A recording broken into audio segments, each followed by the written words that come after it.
1. Si vous voulez positionner votre famille, mes amis,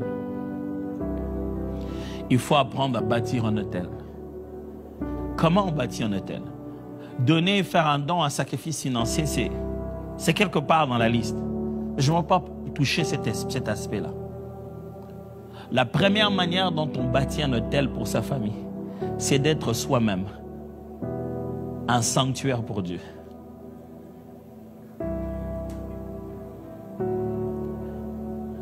L'ordre de Melchisédek que Jésus-Christ nous apprend, c'est celui qui n'amène pas une offrande à donner, mais c'est celui qui s'amène soi-même comme une offrande. Bâtir un hôtel à sa famille, c'est vivre une vie de qualité qui va leur laisser un nom. Deviens valeureux. Crée de la valeur avec ce que tu es. Offre-toi toi-même en sacrifice. Bâtir un hôtel pour sa famille, c'est payer les prix qu'il faut pour se frayer un chemin. Bâtir un hôtel pour sa famille, c'est se sanctifier toi-même pour eux. Jésus est là en train de faire une prière qui nous a atteints nous tous. Mais il est clair, le Fils de Dieu dit, Père, moi-même, je me sanctifie pour eux. Ceux que vous voyez aujourd'hui en train de vivre quelque chose de bien, d'intéressant dans leur famille, quelqu'un dans la famille a sacrifié quelque chose de bon ou de mauvais, mais il a sacrifié. Vous ne donnerez jamais une bonne position à votre famille sans payer le prix quelque part. Le prix du temps à passer la nuit, à travailler ou à prier. Le prix des journées, des plaisirs que vous avez mis de côté parce que vous devez finir quelque chose. C'est obligatoire de le finir. Quand je me plonge sur mes notes que je dois étudier, même quand c'est tard, et que je dois absolument finir quand même, je n'étudie pas seulement pour moi. Qu'est-ce que je dis à Roland s'il se fatigue? Qu'est-ce que je vais dire à Priscilla quand elle n'arrive pas à finir? Quel est le modèle que je vais laisser? De quelqu'un qui commence et qui ne finit pas? Est-ce que toi-même tu as un sacrifice? Ce sont ceux qui ne se sont pas sacrifiés, qui sont tout le temps en train de chercher l'âme des autres pour sacrifier à la place. Le véritable sacrifice de la vie, c'est la loi de l'effort et du travail dur. Est-ce que tu es prêt à bâtir cet hôtel-là? Oh non, non, non, non. Je ne souffre pas comme ça pour que mes enfants viennent souffrir. Je ne passe pas tout mon temps à chauffer ma tête, à étudier, à apprendre des stratégies, à descendre sur le terrain, à faire des rencontres pour que mes enfants, quand ils vont finir les études, ils écrivent « J'ai l'honneur de demander à quelqu'un de me donner le boulot. » J'ai créé ça pour eux. C'est ça, bâtir un hôtel.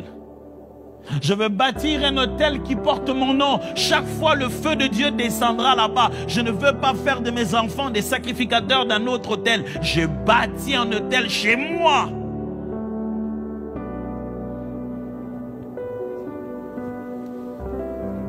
C'est pourquoi quand je donne en tenant compte d'eux. J'étudie en tenant compte d'eux. Papa, est-ce que tu ne peux pas sacrifier une belle chemise pour nous?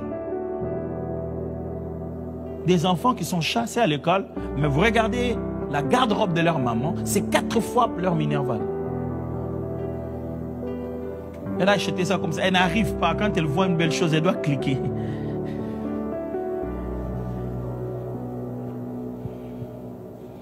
Qui voudrez-vous qu'il sacrifie quelque chose pour vous, pour vos enfants, pour vos frères, pour vos sœurs, pour votre mari, pour votre femme?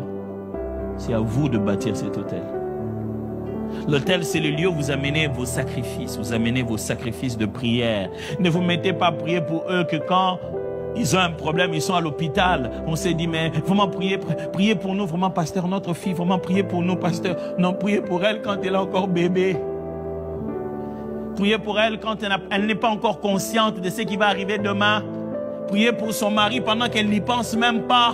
C'est à vous de vous réveiller la nuit pendant qu'il dort et de prier pour eux. Je connais ces fois où je fais la honte. Dans les chambres, je vais prier pour les enfants. Ils dorment, ils n'ont rien, ils s'en foutent. Ils ne savent même pas. Mais je m'agenouille à côté d'eux. J'aurais pu dormir aussi. Qui pensez-vous qui va positionner sa famille comme ça? Je vais vous donner un exemple négatif. Peut-être ça va être meilleur. Ça va vous éveiller. Il y a des gens qui ont vendu leur âme au diable pour créer une richesse familiale. C'est-à-dire que c'est lui qui a touché le fétiche. Mais nous connaissons maintenant toute la famille. Il a fait le nom de tout le monde. Mais en réalité, dans cette famille, c'est lui qui a touché le fétiche. Il a fait ce qu'il fait et puis voilà, tout le monde est connu à travers lui. Mais moi, je pensais que toi, tu as connu Jésus. Pourquoi tu ne veux pas payer le prix de la mort de ton orgueil? Dieu veut te briser complètement pour sortir quelque chose qui va aider toute ta famille. Et ce n'est pas encore ton argent. Non, ce n'est pas ça. C'est toi. Il veut travailler sur toi d'une telle manière qu'il va sortir de toi quelque chose qui va faire la fierté de toute ta famille. Tes prières positionnent ta famille.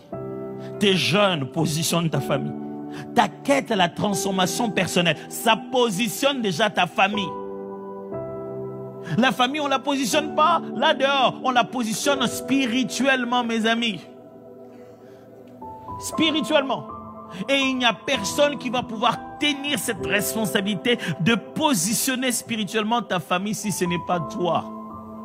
Et ce rôle-là, on ne s'échange pas de rôle. Dis non, moi je dors, ma femme va prier pour la famille. Le rôle du père, c'est le rôle du père. Ça ne se substitue pas par le rôle de la famille. Je te dis la vérité, c'est pour ça que tu ne me crois pas. Ok. Au moment de la dot, tu vas donner ça à sa maman en disant que ta maman est il est à ma place, moi ton papa. C'est pas à ce moment-là que tu te bats la poitrine, tu te dis c'est moi ton père.